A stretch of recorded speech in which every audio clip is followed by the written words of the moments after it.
Hello everyone and welcome to Drop the Label podcast. Today I have the lovely Toni from East Shore Wellness. Toni, would you like to introduce yourself please?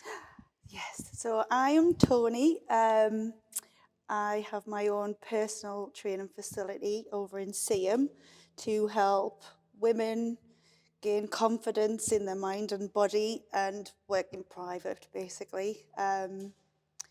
And I am a 37-year-old mum of one, part-time single-ish parent with Sean working away. So just busy. Busy. Yeah. So I'm just going to highlight the fact that you said this was well out of your comfort zone. Yes, my heart's pounding.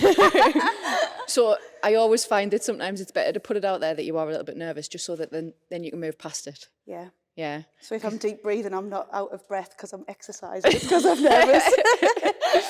Honestly, it's absolutely fine. It's just a chat. Don't worry about it. So, you know this podcast about labels. You said that you'd been listening to a few of them so far. What's your take on labels in general? I probably wouldn't pay too much attention towards them. Really, it's how you perceive it, isn't it? It's a describing word. Basically, an orange is orange. Mm-hmm. I think it can be positive or negative, and it just depends on how you want to interpret it. So would you say it's more important to think about the labels that you're sort of dishing out or how you interpret the labels that are given to you? For me personally, I would say it would be my interpretation. Right. Because I have a positive mindset. So Right. I kind of always think for positive type things. I don't know. I don't think I label myself anything detrimental. Right. I don't think so. I probably will at some point, but not often. Because I know when we were messaging about obviously this, and I really like the fact that you said, I don't have any negative labels. My life's all sunshine and unicorns and rainbows. And I quite like that because it's not very often you talk to someone who has that outlook. There's always something. Yeah. Well, I think that you're the author of your own life. Basically, you create your own happiness. Someone's not going to knock on your door and say, "Here's a pot of happiness." You've got to go out and find it, and it's the way that you talk to yourself. If you talk to yourself negatively, your brain is going to agree with you and find everything to back that up. And if you say positive and happy things to yourself, it's the same thing. 100%. I totally agree with you. It's nice to hear someone who agrees with us on that front. Come and water our lovely garden of flowers. But no, it's important to point out because I suppose it's about control as well. When people always say, "Oh, you're in control of your own destiny," it doesn't matter whether it's about being positive or whether it's about being successful. Whatever it is, you're the only person who can change anything. Yep, definitely. Anything. It's all down to you at the end of the day. So if you can talk to yourself in a more positive way and have a positive outlook on life. Yeah. Well, you're going to live anyway, aren't you? You can either have a shit life or you can have a happy life. Exactly. Just work towards which one you want. Mm-hmm. So is there any labels, and I know obviously we've touched on it in the fact that you don't have any negative labels, is there any labels that you've been given or you've attributed to yourself, whether in your childhood or now or throughout, that sort of mean a lot to you? That mean a lot to me. I don't know. Or any standout labels for yourself? Well, what we were discussing earlier, where I'm probably boring now. There is that one. I don't know. I think that I'm pretty structured. I'm positive. I try to be happy and make everybody around us happy. But I think for me to get to that place, I've had to change the person that I was previously, where I was like, I'd go out and drink all weekend and be hungover, and that was fun. Now, fun for me is completely different, which in that circle of friends may now render me a bit boring. But I'm happier being sober and fresh on weekends, and that's what makes me happy. Well, if we stick with the boring, Thanks.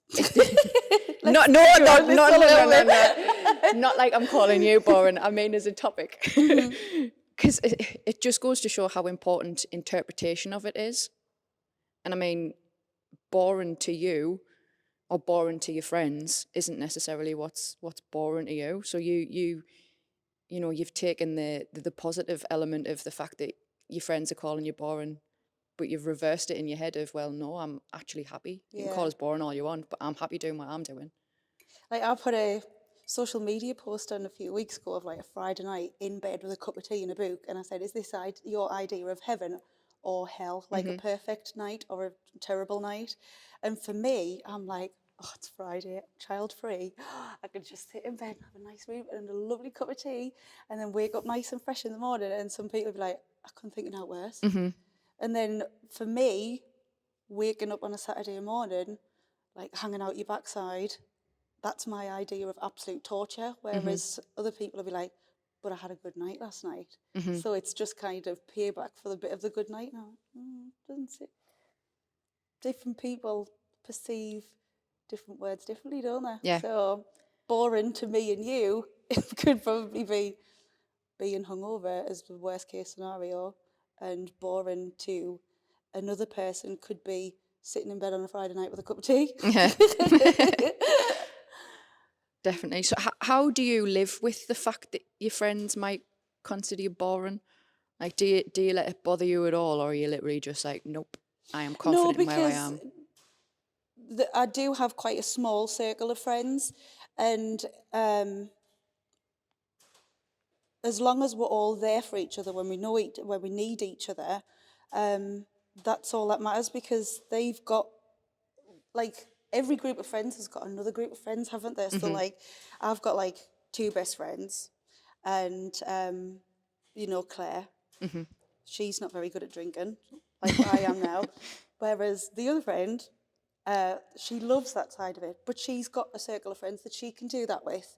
So when we see each other, it's like a coffee and a catch up, or we'll have a few drinks in the garden. And it's not very, like, I couldn't actually tell you the last time where I put some makeup on, a pair of high heels and a dress, do you know what I mean? And went out and tried to stand upright and not fall off my heels all night. But like that doesn't mean that we aren't friends, because our friendship's deeper than just nights out. So if you, I don't know if did I have friends where I would just go out with?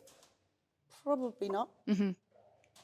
I think that just goes to show the importance of surrounding yourself with people who know the real you Yeah. and know what's important to you, because I think there's a lot of people out there that surround themselves with the wrong people because they think that they're their only friends. So then Yeah. they cling on to that. And if a lot of their friendship's based on going out getting absolutely wankered every weekend or even during the week, then that's Yeah. kind of the path that they're always going to be on. It's like, what is the saying? You're something with the circle of five around you. Like you are them. So if you surround yourself with the people that say drink, drugs, or you surround yourself with people who go to the gym and eat well, like you will become that person. Keep yourself a good circle. But at the same time, it's you know, at the same time, you've just said there, you've got a friend who doesn't do the whole drinking thing, and it's coffee and catch up, and you've got a friend who she's got both sides. Like she likes to go out and have a drink, but she'll also have a cake and a catch up with you. It doesn't mean you're any less of friends. Yeah. But you obviously have a good understanding of what's important to each other, and allow yourselves to be yourself. I think obviously as you get older as well, because I am 37 now and hangovers are a little bit more That's difficult. so old, isn't it? They're a lot more difficult than what they used to be when I was like 18, where I could go out 3 nights off the belt. I can't even go to bed at 10 o'clock now without feeling rough the next day. But I don't know, I think just if you've managed to have that kind of a lifestyle through your younger years, where you've done the nightclubbing, you've done the late nights and the lying in all weekend and house parties and stuff like that, it's just not something that I've done it. and now I'm finding another part of my life that I'm enjoying, Yeah. and it's just calm. I like it. Yeah. Yeah. Brilliant. That's where we all want to get to, I think. So, East Shore Wellness. Yes. You've set this up to be a support in a private environment to make women in particular more confident in, you know, what they're doing in the gym. And I know that you are doing it's a mental well-being, Mental health and exercise. mental health and exercise program yourself. So let's talk about the labels that you've encountered with obviously doing that as well. I mean, obviously I can touch on certain points with having the gyms as well. Yeah.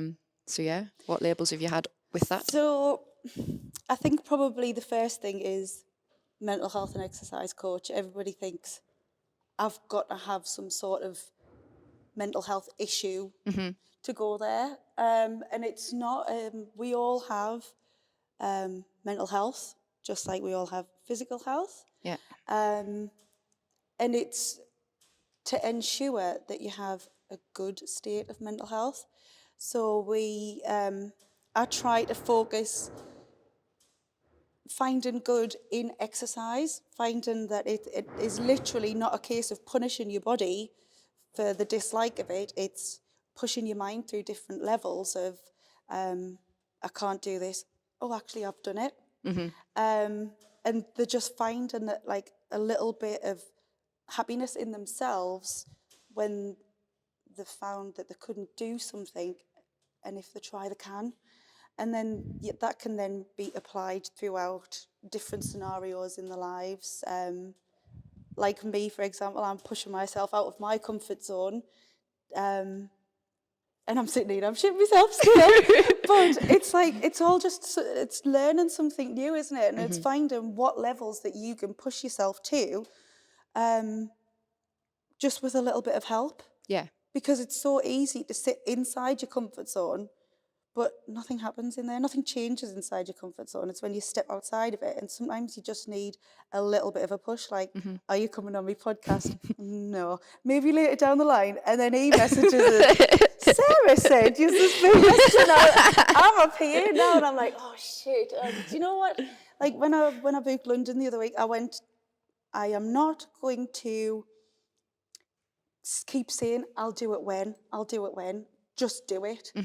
There's never going to be a right time to get outside of your comfort zone. Yeah. So just do it. So Yeah. I was like, right, okay, I'll worry about it later. And I haven't started worrying until about 10:10. I was like, oh, shit. But it's just finding a level that you can get to with somebody else helping, and to be a happier, positive, stronger, healthier individual. Just for somebody to help you bring the best out in you. Because we use that line quite a lot. It's like being the best version of yourself. And sometimes people think that's totally cliche. And I suppose on paper it might sound it, but that is actually what we all strive to do, is to just bring out the best version of people's selves. Yeah. Because sometimes you've talked quite a bit there about people's comfort zones. When is a comfort zone actually comfortable? Do you know what I mean? Like, when you think about it, you know, your comfort zone might be doing the same 9 to 5 job that you absolutely fucking hate, to the point where all you can think of is the weekend and getting smashed because you've had such a shit week. And people would consider that a comfort zone, but actually it's making them really uncomfortable. And it's sort of finding someone who's going to put some building blocks in place to help you, even if it's from a confidence perspective, to think, no, I can do more than this. And maybe he's going to consider a job change. Yeah, I've noticed that with, like, all of the stuff that I'm doing, where people they are realising that there's more to life than just going to work and doing a job that I hate, and living for the weekend. Like, there's so many opportunities now for people to make a living from what they enjoy. You've just literally got to, as long as your bills are still getting paid and stuff, then why can't, like, this is my side hustle. I've still got a job, but this is what I enjoy doing. I enjoy helping people to see their own potential, and then they might end up with a side hustle that one day might, and they'll be like, well, I would never have done that if I didn't even join the gym. Yeah. Like, to push my levels and realise that there's more to me than just this. Yeah. It's nice to bring people out in that sense. Whenever I get any feedback from anyone in the gym and it's like, oh, I've gone for this job and I got it and I was buzzing because I was confident in my interview, and it's like, yes. And you know it's because they've walked into the gym like, I kind of picked that bar up. Yeah. And maybe they haven't been able to pick the bar up, but gradually over time they then have. And then they're like, actually, do you know what it is? When I apply myself and I put the reps in, I can do something Yeah. that I didn't think I could. It's just the little increments, isn't it? So how many people would you say sort of come to you and like you say, you're trying to help them be better versions of themselves, and they'll say, I can't. Can't seems to be a big word used. How much of that do you think comes from sort of their background and how they've lived their lives, or how they've been brought up or labelled, or, you know, whatever else? Well, I can go with that from my point of view, because that was something I used to say to Ross when I was training with him, like, 9 years ago. I can't do that. There's no such word as can't. That was just it, wasn't it? There's no such word as can't. So that's kind of stuck with me a little bit. It's, I can't, or is it that I just can't see myself doing that right now? And you just need to encourage them to see further down that actually you can. So like, my example is when I'm with my girls, I like them to try to do press-ups. And like, I can't do a press-up. I said, no, you can't do a press-up now. But in 6 weeks' time, you'll be able to do 12. And it's like literally just building it up ever so slightly. Repetition. Yeah. It's like anything in life, isn't it? Repetition. You put the reps in. So what other labels have you encountered? I'm sticking with the fitness industry now. What other labels have you encountered? Or is there any that you want to discuss? I don't know. I think you hear a lot of just, I'm fat. Right. That's what you always hear. And I don't know if you're the same as me, but I've still got insecure areas. So when you say, oh, I'll be happy when I lose this weight. Yeah. And it's like, I don't want to tell you this, but once you get there, you probably won't be. Yeah. Because then you'll find something else. And a lot of people think that that's just the way that they're going to be. And a lot of, like, I don't actually watch TV, but I think Love Island's back on. So I keep seeing people talking about that on Facebook, but no, I don't watch it. I don't watch any television, to be honest. But how many people are going to be sitting there watching that with all of these young girls with pert boobs and high belly buttons, and they're like, I'm fat. I'm never going to be like that. And they get a lot of negativity, and then that actually prevents them from even starting a journey, because they're like, well, I'm never going to be like that. I'm just going to stay fat. That's me.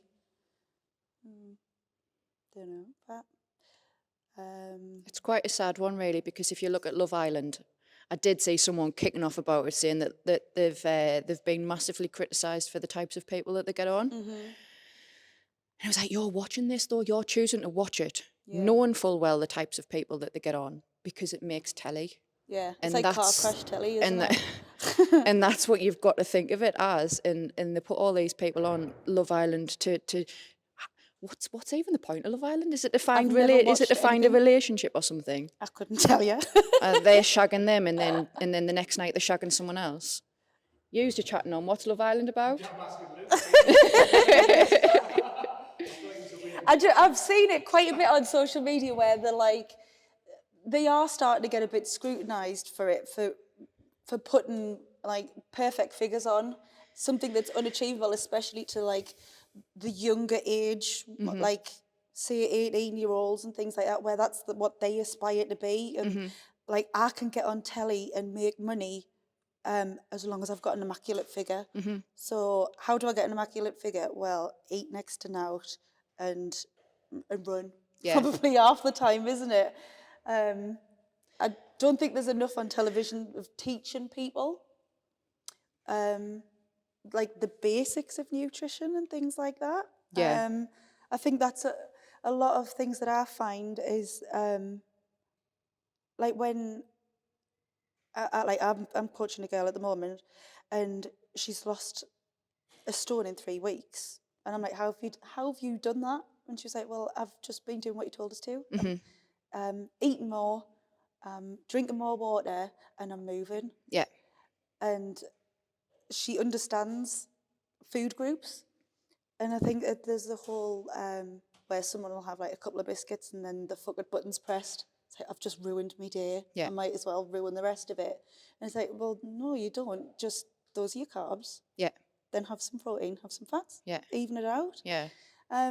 So I think a lot of having an understanding of food is very important, which should be taught more. 100% agree with you. I was talking to a guy who's a teacher last week about it, and they are starting to bring it into schools. He says, but it's still very much at the point of there's a lot of red tape and there's a lot of government guidelines, and it's very, very base level, and probably not enough to really sustain a healthy diet. Because I mean, that's what I've got the problem with. I haven't got a problem with the fact that the people who they choose for that particular TV show, they choose for a reason, and they choose it to make telly. That it is not cannon fodder, but do you know what I mean?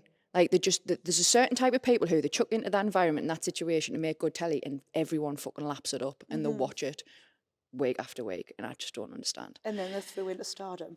But what I don't like is the fact that most of these Love Island people end up being Z-list celebrities, and they'll go off and start peddling ridiculous meal plans and ridiculous diet supplements, and I can't even think of half of them now. There's loads. There's that many, like Skinny Coffee and all the rest of it. And this, oh, I look like this because I drink this. And it's like, no, you don't. Yeah. Like, they're then allowed to lie. And that's what really pisses us off, because that's where the problem comes in. I don't think the problem comes from having unachievable bodies, because they are quite clearly achievable. Otherwise, they wouldn't look like that. Yeah. It's more teaching people who are watching it to say, well, no, like, this is actually how they got to that point. Part of it's genetics, part of it's the fact that they're still only 18, 19, 20-year-old. They haven't gone fucking so far past all of the bad habits. It's just a lot of false advertising. And then I think that's the point. And I mean, to be fair, if people are complaining that it's showing unnatural expectations to kids of what kids should look like when they start, like teenagers should look like, just supports the point of view that kids shouldn't be watching it. Yeah. Because a lot of, like, kids, I was listening to something the other day, and it was saying, like, habits and stuff are caught, not taught. Right. So, obviously, we are parents, like, what do we teach our children? What do our children see day in, day out? So my child sees somebody that prioritises sleep. I've got a good bedtime routine, which I've passed on to her. We have a good morning routine. Like, a focus on steps. We try to eat well. We drink plenty of water and stuff like that. And I live next door to a park, so literally as soon as she's in from school, she's like, I'm going to the park, bye, and I'm like, love it. It's like she's out, she's exercising, and she doesn't realise that she's exercising. If she's not up there, she's the same as any other 9-year-old child. She's sitting with her iPad, and she won't move unless it's to go to the fridge or the cupboard. And because I am active, that's her normal. Yeah. Whereas if I got up 2 minutes before I went to school, then sat on the couch all day, came back, chucked something in the deep fat fryer. Like, that's the kind of life that she would then see. Yeah. So it's like being a good teacher to the next generation. As well. So she's sort of picking that up just from watching you, really. Yeah. Does she ever come in the gym with you? Usually to, like, Magotita herself, basically. She'll swing around on the TRX and she'll bounce like the yoga balls, roll all over the place and stuff like that. Like, I don't think she's coming for a bench press yet. Do you know what it is though? That's where it starts. It starts with play a lot of the time, because I'm pretty sure that when I was in here, I'm sure I've got a photo of you hanging upside down on one of the It chin-up came up on bars. my time up not long ago. Upside down on one of those. He was like, It's that one. Look what I've just came into. Yeah. So it is, but it's known that it can be fun as well. You know, if she's finding some of the equipment in there fun to play with, you know, at some point she's going to be like, Ma, show us how to do that. Yeah. That's what else I was reading the other day. It was like, when we were children, we just played out. It wasn't exercise. It was just fun. So at what point in our lives did exercise or moving your body had to become a chore instead of fun? Yeah. Like if you go out with the kids and you have a kick about or you have a game of rounders or something like that, it's fun. Yeah. So if the only way that you can find a form of exercise is to have fun with your kids, then do it. Like I love going down to like the woods with the little one, or like when we have like the morning beach walks, pack a flask, a couple of sandwiches, and go for a walk down into the woods. Like we couldn't get the kids out of Plessy Woods the other week because they'd found someone had started making like a camp den thing, and they just wanted to go and collect twigs and build it up. And I was like, I feel awful taking them home, but like they're having such a lovely time. And so I was like, right, next time Dad's home, we'll go somewhere and we'll make a day of it. Yeah. We'll like just get out and about. I don't know. I think it's good to see children play. I like it. And be children. Yeah. I read a status this morning on Facebook, which was, I found it sad that it needed to be said, but it was let the children play. And it was a big write-up of like, remember when you were a kid, and if they want to chalk on the street, the rain will wash it away. If the ball comes into your garden, throw the ball. Put a knife in it. Aye. But how many people used to do that when we were kids? They'd like, piss off, get the ball out of my garden. Or if it comes in again, I'm putting a knife in it. And it's like, let the bends be bends, because most of the time now, I feel like kids aren't. Yeah. They are looking at tablets a lot of the day, and they're sitting in school and they're not moving as much as what they used to. And it's like, isn't it really sad that there had to be someone felt the need to put a status out there to let bends be bends? But it is. She's in all of the time now. Like, can I take the blankets outside? Like every blanket I possibly own has been up that park every other day because the building camps. Right. And I'm like, I can twist about half of the garden and stuff coming back in the house. But I'm like, do you know what? They're being creative. They're being adventurous. Like, let kids be kids. And it is difficult. Like, I'm fortunate enough to live next door to a park. If I lived the next estate over, would I let her go that far? Would I sit in a park for 2 hours while she does? Probably not. But I think we've got to let them find themselves a little bit. Yeah, definitely. I feel like we've gone massively off tangent. It's fine. It's just a chat. You know, they're just shy Toni that hasn't shut up again. Right, so since you've just said we've been on a bit of a tangent, I'm going to go back just a few steps. So when you used to come to the gym, I remember having several conversations with you about nutrition, and you used to demonise certain things. So obviously you've moved on from that point. Yep. But you also, when you left here, you did a sort of a gym show or a bodybuilding show, you know, bikini, self-tanned, all of that business. So I wanted to ask about your experience with that. It was the worst experience of my life. Really? Really, yeah. Some people will thrive on that it's not my cup of tea. So for me, initially, it's the comfort zone thing. I very rarely wear a bikini on holiday, even now. So for me to stand on stage in front of a load of people in a bikini just scared the shit out of us. I didn't sleep for weeks. Right. I actually had quite a bit of wine before I went on stage because I was so nervous. And everybody said to us, you should have won that, but you were so nervous. I remember at one point, I was like this on the stage going, I want me mum. Really? Like, luckily it was only like a gym show for everybody in our gym, but it was still in like a local workman's club and there was people there.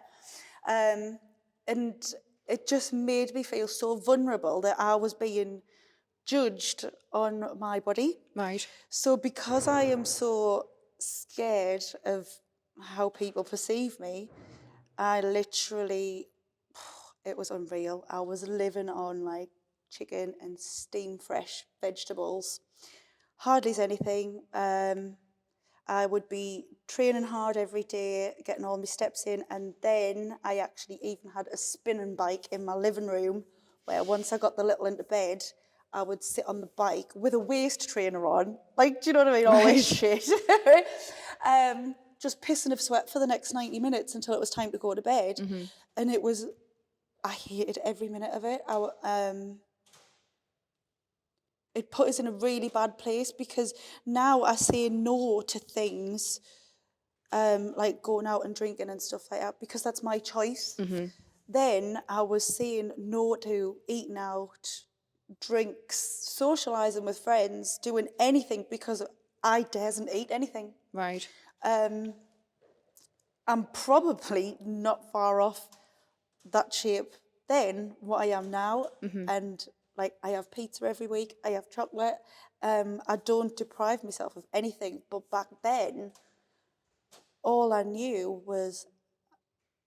thought was I need to eat as little as possible, train as hard as I possibly can, because there's going to be a whole club of people looking at you in next and out.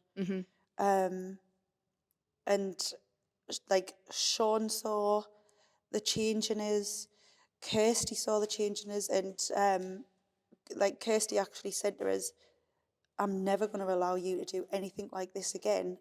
Like, you're just a shell of the person that you used to be. And it just took everything away from us. But on the flip side of that, because I will always look for a positive, it taught me everything that I don't want to be. Yeah. So, yes, looking on the picture, I looked incredible. But guess what? I still thought I was fat. Really? Yes. Right. I Why call do it you me. think- I call it me bum bag. Like I think it's a woman thing that you'll always find something to criticise. Also, it's the brain takes a while to catch up to the visuals. Yeah. So when you're changing your body so quickly, your brain hasn't got time to catch up with it. I'd deprived myself of everything that made us happy. And it just showed me that that's never something that I want to do again. I don't want to stand in front of people in my underwear. And if people want to do that, good for them. Like, and it also taught me, if you really, really put your mind to it, your brain can do so much and your body can do so much. But you've got to want it. Or you've got a need to do it because you're scared that other people's going to judge you in your pants.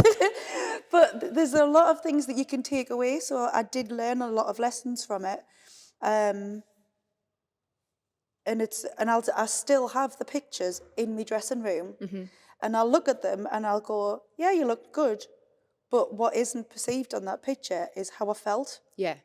What was going on. Like, for me, I absolutely love me sleep. If I don't sleep, like, it's a shit day. It's shit food choices. I've got no movement. Like, I can't be arsed with anything. So to not sleep and then still have to push myself, Yeah. like 6 hours training a day,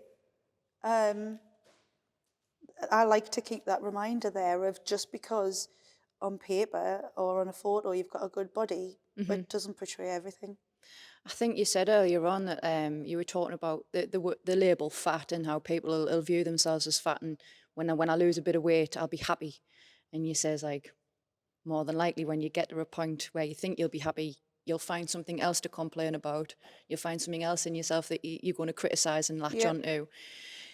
So I suppose it is more about finding the balance with everything and being happy, and because at the end of the day you can still have an absolutely banging physique, like you've said. You're pretty much in the same shape now as you were then, but you're not depriving yourself to get there. Yeah. You found a way to find your happiness and still feel and look good in yourself. Do you know what I mean? I mean, how much do you think it affects the other competitors? Like, did you have any conversations with any other girls?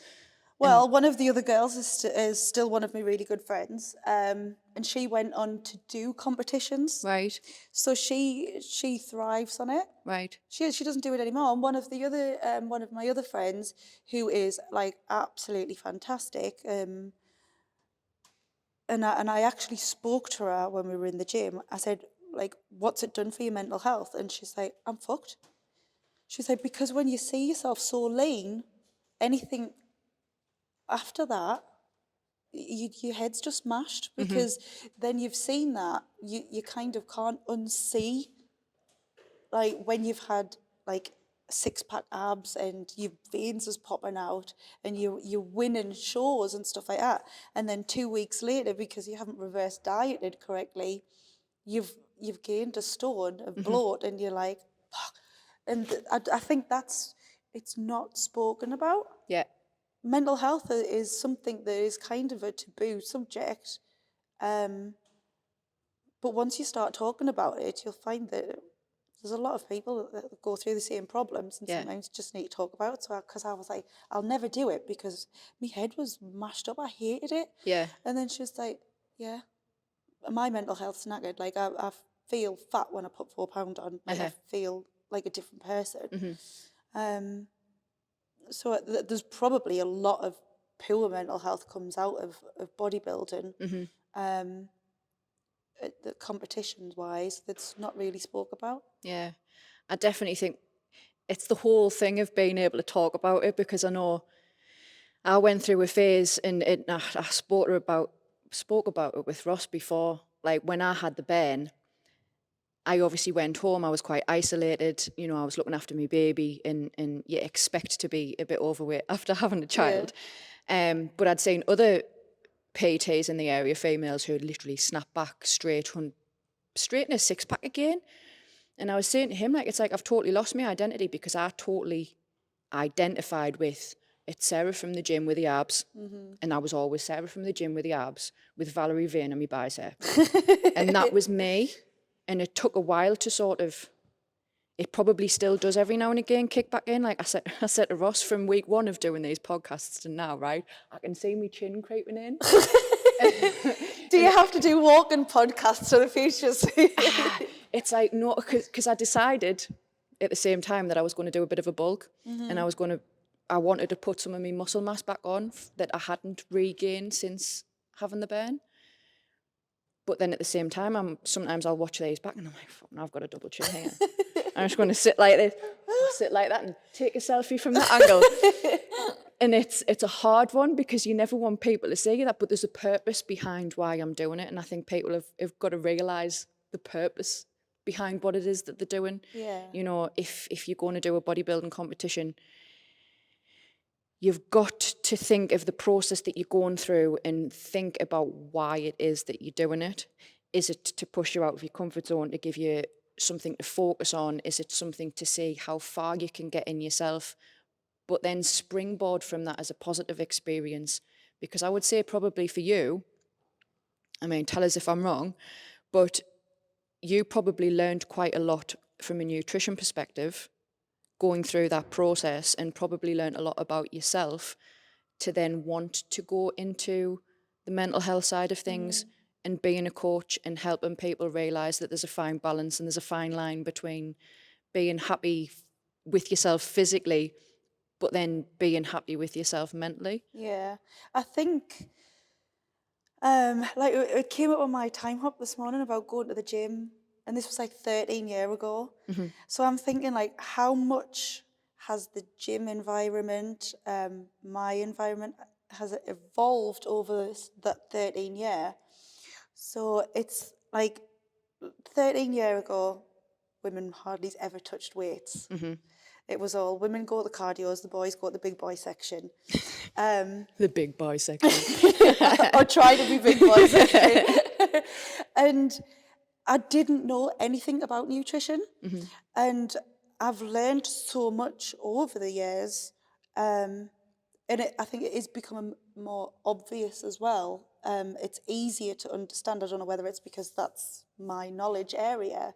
But I was thinking of this morning. I was like, I was the girl that thought like a pasta salad was a massive bulk of pasta with full fat mayonnaise, a pack of ham, and some sweet corn. Like, I'd have a heart attack if you saw me with that now, because I still don't like salads. But I know that that's not going to help to get me towards my goals, and I kind of leaning towards how foods make me feel afterwards. I know some things that disagree with us, but I'll never stop myself from having anything now, because I think it's when you take something out of it, you just want it more and more and more. Yeah. So if you, like, I'll say to my girls, I want you to eat to nourish your body. So I'd kind of go, it's what you can add into your diet rather than take out. Yeah. And then you'll find that some things is just kind of pushed out. Yeah. Because they're putting something in. Yeah. So I kind of, like, I'm shit with food, with fruit and stuff. Sorry. So I'm like, right, how can I get more fruit into my diet? So I disguise everything. So I'll put it with like yogurt or oats. And have you seen the Weetabix cheesecakes on TikTok? Honestly, it's the best thing ever. So you've got your Weetabix on the bottom, and then your Greek yogurt with some protein powder and some fruit drops, and then just load it with fruit, and it's like a fruit cheesecake for breakfast. It's class. I'm getting my protein, I'm getting my carbs, I'm getting fibre. You sound like a child where you have to blend Yes, all the veg. I have to make it appealing for it. Like, I still won't touch a salad. And I always remember, like, he used to always say to us, you need to be consistent, Toni. You just need to be consistent. And I always used to say it, but I'm consistently inconsistent. Can you remember that? Consistent when Sean was here. It wasn't. So when Sean was back, it was fucking Indians drink every single. It was 6 weeks on, 6 weeks off. That's pretty much still my life now. What still is? Pretty much. Yeah, I'm trying to get it a little bit more balanced. Yeah, so I'm consistently inconsistent. But the difference is now is that I know what my body needs to deal with that. So that is my balance. Yeah.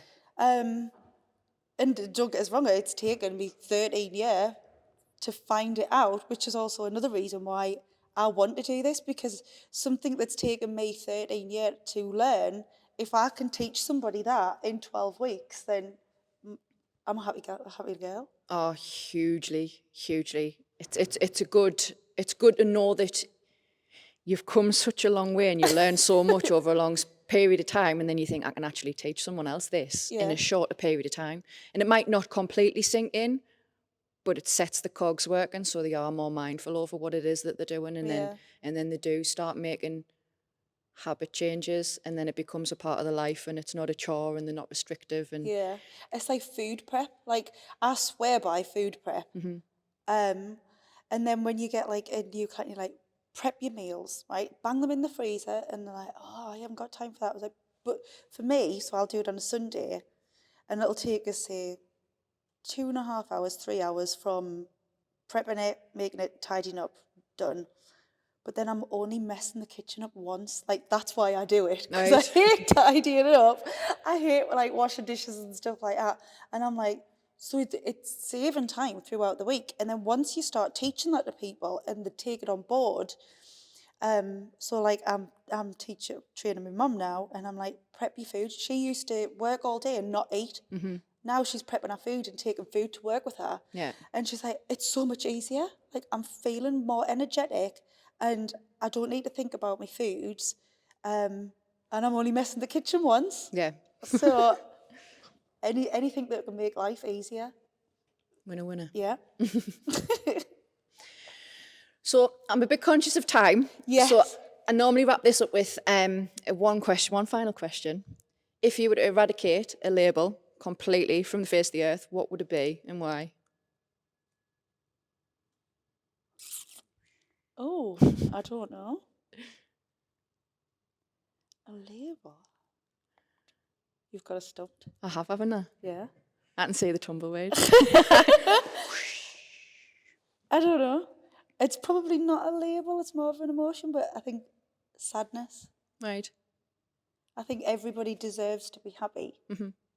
And just finding something, like, sadness is shit. Yeah. It is. And sad. Like you said, you know it is. You're the first person who said a label's basically just a descriptive word. Because it is, in a sense, and people need to be able to just sort of, you know, when you cut the label out of clothes, Yeah. it's cutting the labels out that you don't want, that don't serve you well. And sad is one of them. Mm-hmm. Yeah, I agree with that. I like that one. Yeah. Well, thank you very much for your time. It's been nice talking to Me you. and my rainbow will go to work now. That's a good way to be. But no, thank you very much for your time. It's been nice talking to you. It has.